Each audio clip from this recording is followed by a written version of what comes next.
किसान, बदलते भारत की शान।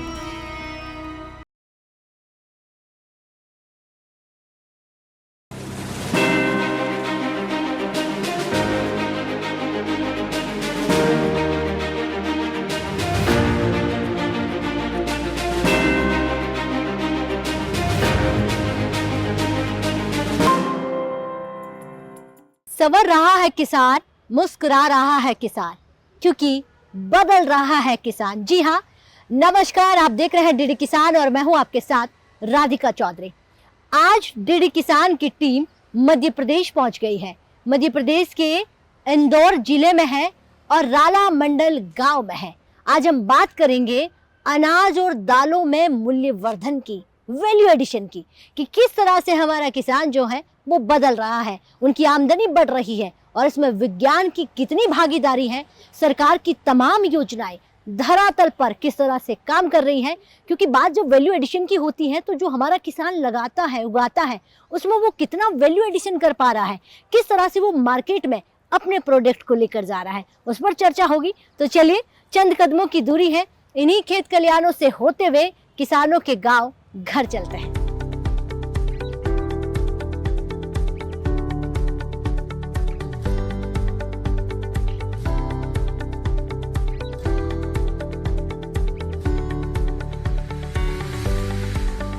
भाइयों, जैसा आपको पता होगा कि सोयाबीन से हमें तेल तो मिलता ही मिलता है, लेकिन इससे भी अधिक जो महत्वपूर्ण प्रोडक्ट इससे मिलते हैं, जो हमारे भोजन का एक भाग हैं, क्योंकि इसमें प्रोटीन की मात्रा 40% से भी अधिक होती है।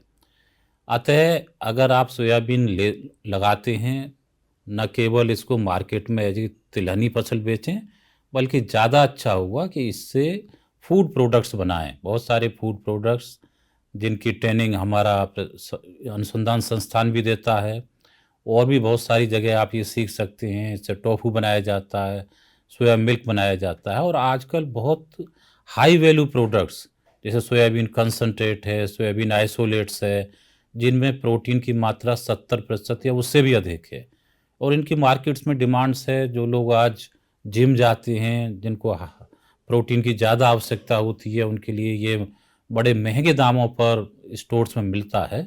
तो मेरा आपके लिए यही सुझाव है कि यदि हम इन चीज़ों का निर्माण अपने ही देश में कर देंगे तो किसानों की आय में भी वृद्धि होगी, और साथ ही साथ जो प्रोटीन की कमी की समस्या हमारी भारतवर्ष में बहुत ज़्यादा मात्रा में है, उसका भी निराकरण हो जाएगा।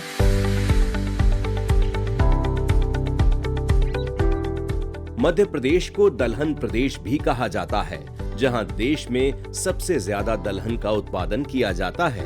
इसके बाद भी हमें दालें आयात करनी पड़ती हैं, और इसी समाधान के लिए सरकार ने राष्ट्रीय दलहन आत्मनिर्भरता मिशन की शुरुआत की, जिसके तहत दलहन के किसानों को प्रोत्साहित किया जाएगा। साथ ही दलहन में आत्मनिर्भरता के लिए दलहन मिशन को मंजूरी। वर्ष 2030-31 तक उत्पादन 350 लाख टन का लक्ष्य, 1130 किलोग्राम प्रति हेक्टेयर तक बढ़ाने की उम्मीद। नई किस्मों के बीज किसानों तक पहुंचाने, मुफ्त बीज किट, कटाई के बाद नुकसान कम करने 1000 प्रसंस्करण इकाइयों की योजना शामिल है। सरकार अनाज और दलहन मूल्य संवर्धन पर भी जोर दे रही है। दालें प्रोटीन का सबसे अच्छा स्रोत हैं। ऐसे में दालों को प्रसंस्करण कर कई तरह के खाद्य उत्पाद बनाए जा सकते हैं। पॉलिशिंग, ग्रेडिंग व पैकिंग के माध्यम से भी बढ़िया मुनाफा कमाया जा सकता है। अनाज से आटा, दलिया, मैदा, सूजी, कुकीज, पापड़ जैसे कई तरह के उत्पाद बनाए जा सकते हैं। इसके लिए आर्थिक मदद भी की जा रही है। तो सफर जो है हिंदुस्तान के अलग अलग गांव में जो पहुंचना है, उसी सफर को तय करते हुए इंदौर पहुंच गए। एक बार जोरदार से तालियां भाई अपने आप के लिए, बहुत स्वागत। और ये तालियों की गड़गड़ाहट जो है कस्तूरबा ग्राम यानी कि राला खेड़ा गांव से आ रही है। ये वो गांव है जिस गांव की तस्वीर को आपने सदा से नहीं देखा होगा, लेकिन जब आज आप इन किसानों को सुनेंगे कि किस तरह से हमारा किसान जो है वैल्यू एडिशन पर काम कर रहा है, खुद की आमदनी को बढ़ाने पर काम कर रहा है। किसान वही है जो सदियों से लगाता आ रहा है, लेकिन अब किसान विज्ञान से जुड़ गया है। जी हाँ, तो हमारे साथ तमाम विज्ञान जो है, कृषि विज्ञान केंद्र से, कृषि विभाग से और सोयाबीन रिसर्च सेंटर से अधिकारी बैठे हुए हैं और तमाम अन्नदाता और महिलाएं बैठी हुई है। चलिए चर्चा को शुरू करते हैं। सबसे पहले सबसे ही शुरुआत करेंगे। ये हम लोग इंदौर में बैठे हैं और मध्य प्रदेश में आता है, और मध्य प्रदेश को सोया राज्य कहा जाता है, क्योंकि खरीफ के मौसम में सोयाबीन को छोड़ के अन्य कोई फसल उतनी प्रचलित नहीं है। लेकिन 40 साल की खेती होने के बावजूद उसके खाद्य उपयोग उतने ज़्यादा प्रचलन में नहीं है। तो राष्ट्रीय सोयाबीन अनुसंधान संस्थान ने अपने जो एग्री बिजनेस इंक्यूबेशन केंद्र है हमारे पास में, उसके माध्यम से लोगों को जागरूक करने का प्रयास भी किया है कि सोयाबीन एक बहुत अच्छी पोषण युक्त फसल है। इसमें प्रोटीन भरपूर है, लेकिन इसको इन माध्यमों से हम खाने के उपयोग में ले सकते हैं। जैसे चपाती बनाते हैं हम लोग, चपाती बनाते हैं, सोयाबीन की। सोया गेहूं की चपाती बनती है। तो 9 किलो के साथ में 1 किलो हम सोयाबीन मिला के उसकी पौष्टिक गुणवत्ता बढ़ा सकते हैं। उसके साथ साथ कई सारे जो टोफू है या सोयाबीन के नमकीन है, कई प्रकार के खाद्य पदार्थ हमारे संस्थान द्वारा बनाए जाते हैं। उसको स्टैंडर्डाइज कर रखा है, और जो लोग इसके ऊपर कोई छोटा मोटा उद्योग करना शुरू करना चाहते हैं तो हमारे संस्थान में आके एग्री बिजनेस इंक्यूबेशन केंद्र में पंजीकरण कर सकते हैं, और उनको पूरी सुविधा दी जाती है। वहाँ पे मशीनों को चलाने का भी प्रशिक्षण देते हैं। ठीक है, बैठिए, बहुत धन्यवाद जी। सर नमस्कार जी। नमस्कार। कृषि विज्ञान केंद्र से अगर कोई किसान जुड़ता है, अगर हम बात करें वैल्यू एडिशन की, तो आपका विभाग जो है किस तरह से काम कर रहा है, किस तरह से उनको वैल्यू एडिशन की तरफ लेकर जा रहा है? कृषि विज्ञान केंद्र का अगर मैं एक लाइन में बात करूं तो केवल जो तकनीकी का हस्तांतरण है, कृषि से संबंधित जितनी भी फसलें, पशुपालन है या कृषि से संबंधित जितने भी अलग अलग शाखाएं, उन सभी में कृषि विज्ञान केंद्र हमारे किसान भाइयों के साथ में मिलकर काम करता है। मुख्य रूप से जैसे जहाँ तक वैल्यू एडिशन की बात करते हैं हम लोग, तो हमारे यहाँ की मुख्य जो फसल है वो सोयाबीन है। उसके बाद में जो रबी की मुख्य फसल है उसमें गेहूं है और चना है। अब उसमें हमारा जो साथी लोग हैं, हमारी जो होम साइंटिस्ट मैडम है और प्रोसेसिंग से जुड़े हुए जो साइंटिस्ट हैं, उनको किसान भाइयों को प्रशिक्षण देते हैं कि कैसे हम जो दाल वाली फसलें उनको प्रोसेसिंग करें, यहाँ तक कि अनाज वाली फसलें, क्योंकि हमारे इंदौर ज़िले में करीब 65 से 70% एरिया जो है वो ड्यूरम किस्म की गेहूं उगाने का एरिया है, और ड्यूरम किस्म का गेहूं ही प्रोसेस किया जाता है। विशेष रूप से अगर पूसा तेजस की बात करें, पूसा पोषण है, मालव शक्ति है, मालव श्री, इस प्रकार के जो गेहूं की प्रोसेस करते हैं, तो दलिया एक इसका प्रोडक्ट होता है, रवा इसका प्रोडक्ट है, पास्ता इससे बनाए जाते हैं। तो हमारा जो इंदौर जिला है वो कठिया गेहूं का एक तरीके से बहुत बड़ा एक केंद्र है। बैठिए, बहुत धन्यवाद सर जी। किसान युवाओं से भी चर्चा कर लेते हैं। हाँ जी, सोयाबीन से हम आमदनी कैसे बढ़ा सकते हैं? आमदनी तो मेनली हम जो प्रोडक्ट्स पे काम कर रहे हैं वो है सोया पनीर यानी टोफू, और सोया मिल्क, और सोया कर्ड, और भी जो काफ़ी प्रोडक्ट्स होते हैं जैसे कि सोया कुकीज़ हो गए, बिस्किट्स हो गए, और भी नट्स हो गए।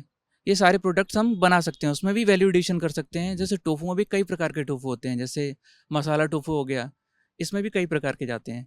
तो इससे तो मुझे लगा कि हम रोज़गार मांगने की अपेक्षा हम रोज़गार दें, तो ये किसानों के लिए भी अच्छा होगा, हमारे लिए भी अच्छा होगा, और हमारे समाज के लिए भी अच्छा होगा। इतनी हिम्मत हमारे युवाओं में आ जाए तो बहुत बढ़िया। ताली भाई एक बार इनके लिए। बहुत बहुत धन्यवाद आपका।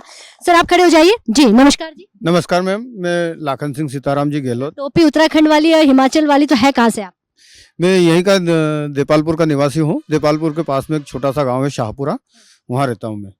मेरी मुख्य जो फसल है, मैं गेहूँ, सोयाबीन, चना, लहसुन और कुछ मात्रा में अकरकरा, अश्वगंधा, ये खेती भी करता हूँ। खेती तो सदियों से चलती आ रही है, इसमें आपने बदलाव क्या किया? बदलाव ये है कि जो सदियों से होती थी वो पहाड़ों में होती थी, आज उसको हम खेतों में कर रहे हैं और उसका अच्छा मार्केट मिल रहा है। आज अश्वगंधा की बात करें तो 25 से 30 हज़ार रुपये कुंटल तक हमारे पास की नीमच मंडी में बिक रहा है।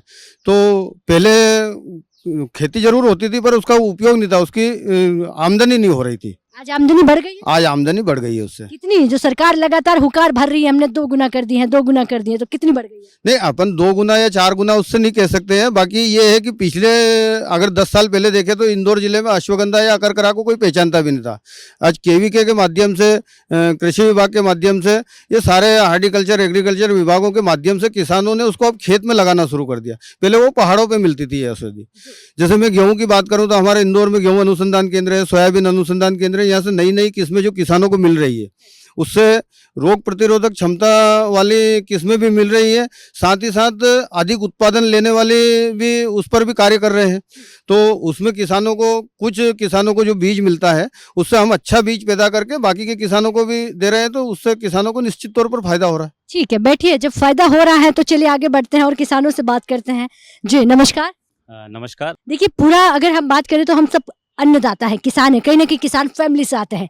लेकिन पिछले कुछ 10 सालों की बात करें तो आनंद जी, कितना बदलाव हमने हमारी खेती में अन्नदाताओं ने अपने जीवन में किया है? जी, देखिए आज से 20 साल पहले जो एक केमिकल वाली खेती होती थी, तो उसमें किसान जो है केमिकल यूज़ कर के अपनी ज़मीन भी ख़राब कर रहा था, मानव स्वास्थ्य भी ख़राब हो रहा था। लेकिन मैं पिछले 20 सालों से ऑर्गेनिक खेती कर रहा हूँ और उसमें वैल्यू एडिशन जो आप का मुख्य विषय है।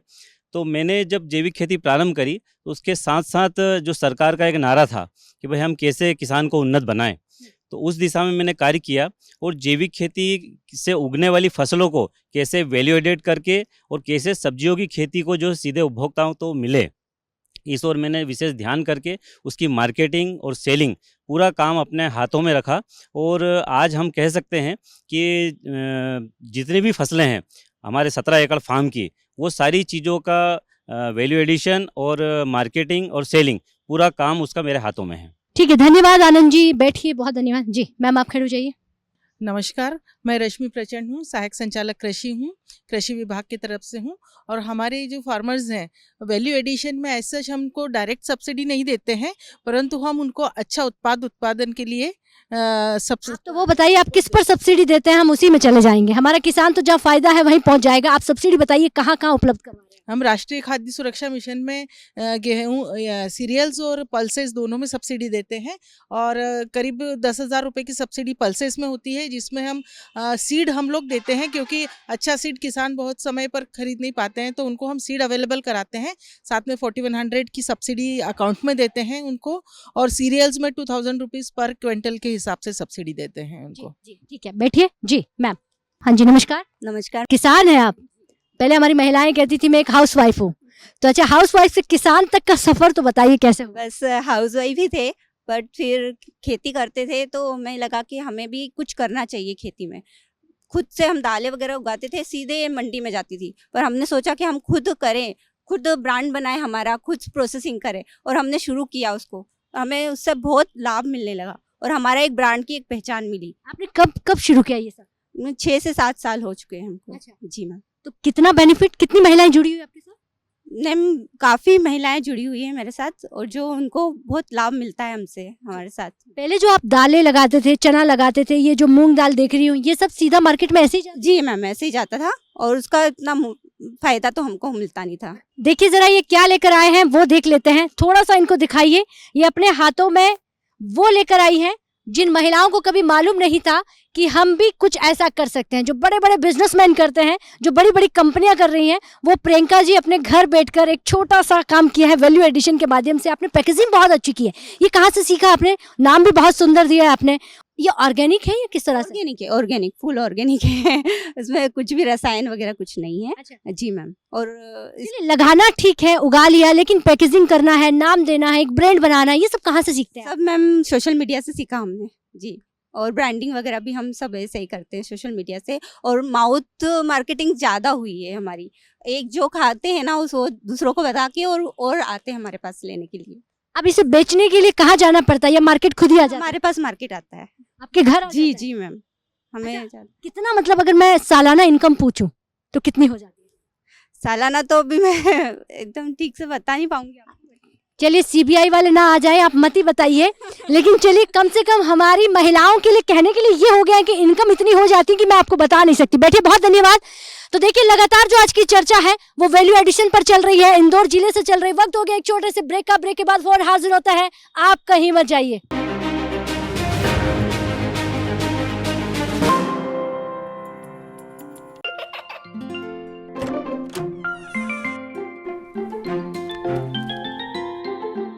ये क्या हो रहा है?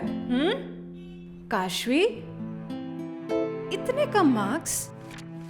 काशू बेटा पढ़ा करो, पढ़ोगी नहीं तो आगे कैसे बढ़ोगी? मम्मा मैं भी तो आपसे यही कहना चाहती हूँ, पढ़ा करो। आप पढ़ोगे नहीं तो आगे कैसे बढ़ोगे? मतलब? वो देखो। सिर्फ बैक पर छपा ऑर्गेनिक नहीं, ऑर्गेनिक का निशान पहचाने। पीजीएस ऑर्गेनिक का ये लोगो उन किसानों की पहचान है जो आज भी परंपरागत विधि से रसायन मुक्त खेती कर आपके लिए शुद्ध फसल उपजा रहे हैं। अब समझे मम्मा, अगर मैं प्योर ऑर्गेनिक फूड नहीं खाऊंगी तो अच्छे मार्क्स कहाँ से लाऊंगी? अच्छा बच्चों, जैविक खेती की इस मुहिम को आगे बढ़ाइए, शुद्ध ऑर्गेनिक अपनाइए।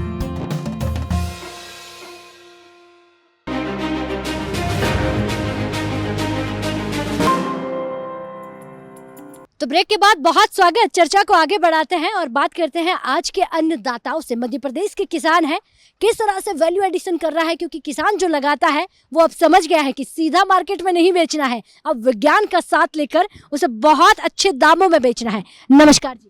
नमस्कार। अब इंदौर का कौन सा वाला किसान, सफल किसान या जो हमारे पुरानी पद्धति वाला किसान या जो आज की हाईटेक खेती करने वाला किसान? मैडम, हमने मॉडर्न कल्चर को पुरातन कार्यों से जोड़ते हुए एक मिक्स कल्चर हमने क्रिएट किया है ताकि लोगों को अपनी पुरानी यादें आ जाएं।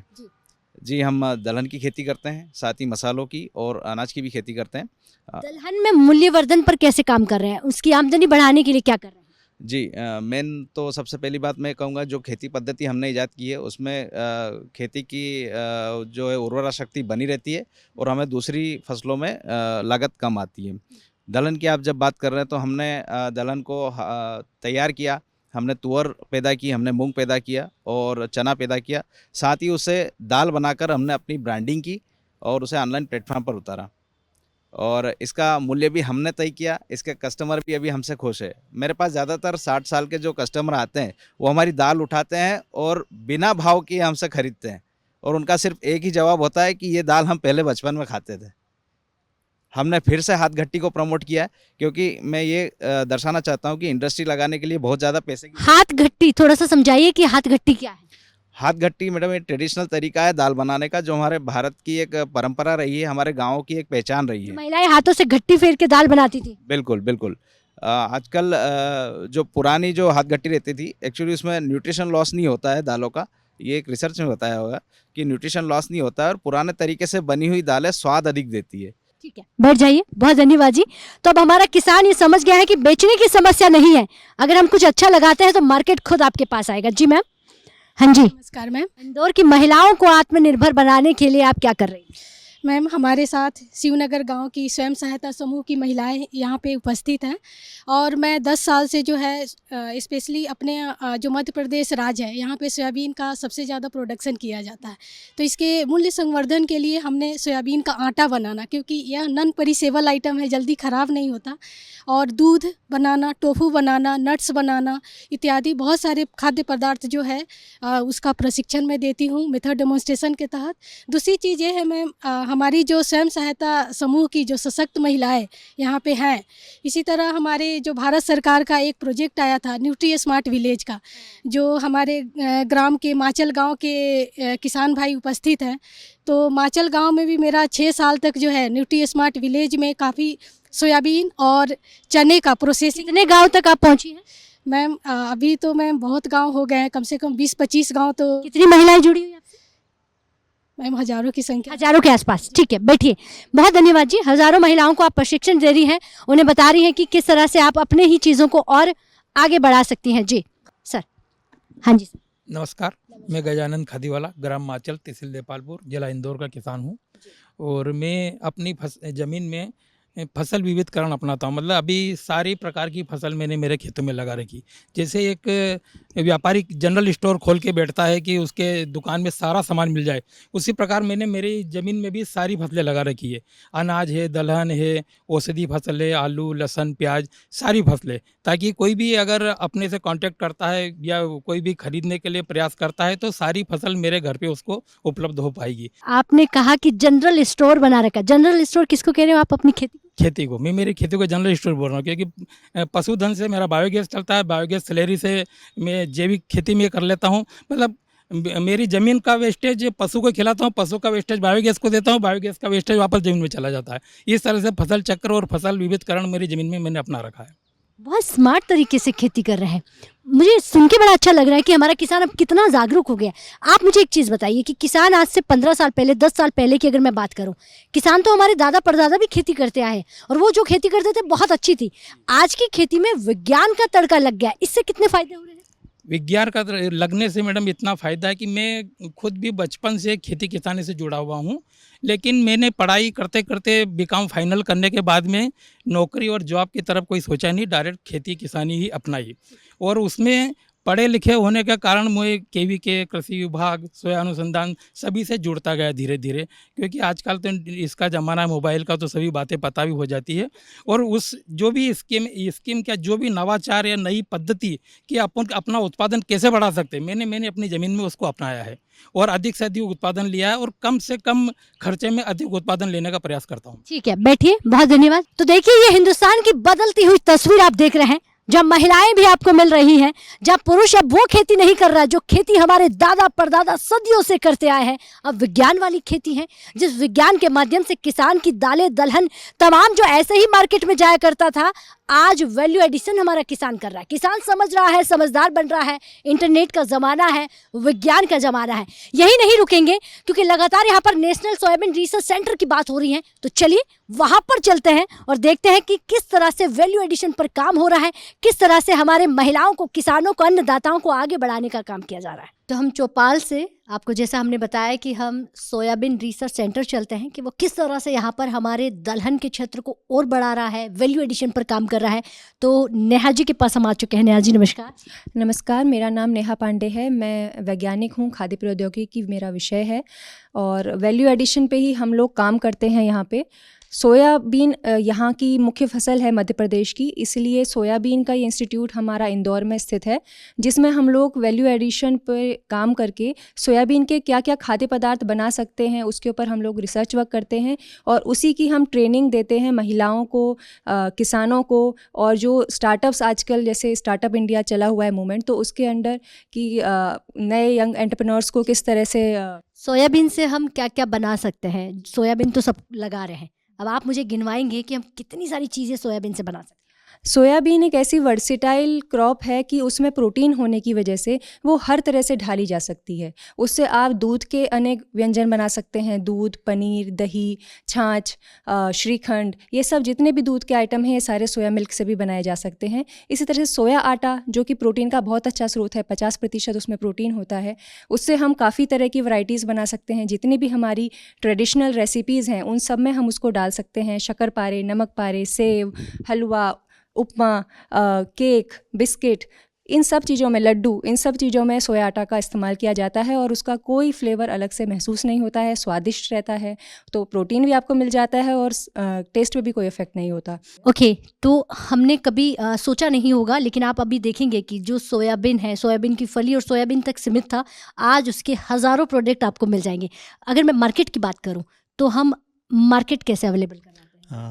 यहाँ पे जो भी इंस्टीट्यूट से जो भी टेक्नोलॉजीज़ डेवलप की जाती है उसको हम कमर्शलाइज़ करते हैं और वो इंडस्ट्रीज़ को हम यहाँ पे कमर्शलाइज़ करके उन तक पहुँचाते हैं। क्या नाम है आपका? दीपमाला कुमावत। मेरा नाम दीपमाला कुमावत है। मैं मातृका हाट के 300 प्लस दीदियों की तरफ से आपका अभिवादन करती हूँ। नमस्ते मैम। 300 प्लस दीदियाँ हैं, प्लस में कुछ भी हो सकता है। हाँ जी, यस। एक्चुअली मैं खुद किसान परिवार से आती हूँ। मैं निमाड़ खरगोन से बिलोंग करती हूँ और मेरे खेत में सोयाबीन लगाया जाता था। पहले मुझे मालूम नहीं था कि सोयाबीन का इतना अच्छा उपयोग भी होता है। जब मैंने यहाँ से इंक्यूबेशन लिया और मैंने सीखा कि सोयाबीन एक तो पोषक, एक रिच प्रोटीन और शाकाहारी लोगों के लिए एक बहुत अच्छा स्रोत है। मुझे यहाँ पता चला कि हम कैसे कैसे उसको अपने डेली रूटीन में, क्योंकि कई महिलाएं और परिवारों को में प्रोटीन की कमी होती है, प्रोटीन के खाद्य नहीं ले पाते हैं, तो मैंने यहाँ ये सीखा कि हम क्या डेली रूटीन में, जैसे स्नैक्स हैं, डेली रेडी टू कुक है, रेडी टू प्रीमिक्स वगैरह बना के हम प्रोटीन का अच्छा स्रोत ले सकते हैं। क्या बात है। अगर 2 साल पहले की अगर तस्वीर को देखा जाए तो हमारी इन 300 महिलाओं को ये नहीं पता होता था कि सोयाबीन से हम क्या कर सकते हैं। तो देखिए, इंस्टीट्यूट के माध्यम से, विभाग के माध्यम से, विज्ञान के माध्यम से तरक्की की ओर अगर ये तस्वीर बदल रही है तो सीधा सीधा मतलब हो जाता है कि आपको विज्ञान का सहारा लेना पड़ेगा। आज की खेती जो है वो आप समझकर पढ़कर विज्ञान के माध्यम से स्मार्ट खेती कर सकते हैं। जिस हाईटेक की खेती की हम बात कर रहे हैं, आज वही हाईटेक खेती हमारे किसानों को, अन्नदाताओं को वैल्यू एडिशन की तरफ लेकर जा रही है। जिस तरह हमने बताया कि आगे बढ़ते हैं, आपको बताते हैं कि वैल्यू एडिशन के लिए क्या क्या यहाँ पर काम हो रहा है। मुझे दीजिए इजाज़त। इस कार्यक्रम को अगर आप टीवी पर नहीं देख पाए तो यूट्यूब के माध्यम से भी देख सकते हैं। नमस्कार।